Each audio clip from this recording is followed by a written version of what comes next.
जंगल में घुसते ही मुझे महसूस हुआ कि मैं रास्ते पर नहीं, किसी के ख्यालों में चल रहा हूं। पेड़ बहुत सीधे खड़े थे, जैसे देख रहे हों कि मैं क्या सोच रहा हूं। पत्तों की आवाज बाहर नहीं, मेरे सिर के अंदर गूंज रही थी। मैंने पीछे देखा, कोई नहीं था, लेकिन दिल कह रहा था कि मैं अकेला नहीं हूं। रास्ता आगे बढ़ता गया, पर मुझे लग रहा था कि मैं घूमकर वहीं आ रहा हूं। वही पेड़, वही मोड़, वही टूटी डाल। मैंने मन ही मन गिनती शुरू की ताकि खुद को संभाल सकूं, लेकिन हर बार गिनती वहीं रुक जाती थी, जैसे कोई नहीं चाहता था कि मैं आगे बढ़ूं।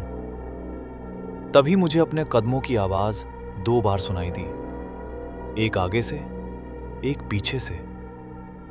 मैंने चलना बंद किया। पीछे की आवाज चलती रही। रुक क्यों गया?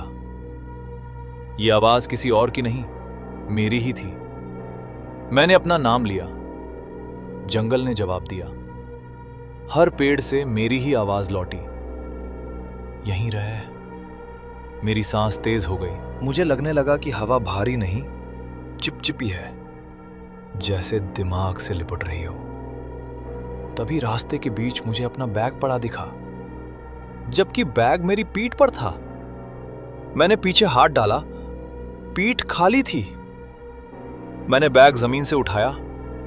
बैग बहुत हल्का था, जैसे अंदर कुछ नहीं बल्कि कोई बाहर निकल चुका हो। बैग के अंदर एक कागज था, उस पर लिखा था, तू पहले ही आ चुका है। मेरे सिर में तेज दर्द शुरू हो गया, यादें गड़बड़ाने लगीं। मुझे याद आया कि मैं पहली बार जंगल में नहीं आया, मैं यहां पहले भी खो चुका था। तभी सामने मुझे अपना ही चेहरा दिखा। वो मैं था, लेकिन आंखों में डर नहीं था। वो मुस्कुरा रहा था। तू बाहर निकलने की कोशिश क्यों कर रहा है? यहीं तो तू पूरा है। पेड़ अचानक बहुत पास आ गए। जंगल सिकुड़ रहा था, या शायद मेरा दिमाग। जमीन के नीचे से धड़कन सुनाई दी, जैसे दिल जंगल का हो। मैंने आंखें बंद की। जब खोली तो मैं जमीन पर बैठा था। चारों तरफ जंगल था, लेकिन रास्ता नहीं। सामने वही दूसरा मैं खड़ा था। उसने मेरा कंधा थपथपाया। अब बारी मेरी है बाहर जाने की। मेरा सिर घूम गया, सब अंधेरा हो गया। आंख खुली तो मैं जंगल के बाहर सड़क पर था। लोग खड़े थे, मुझे देख रहे थे।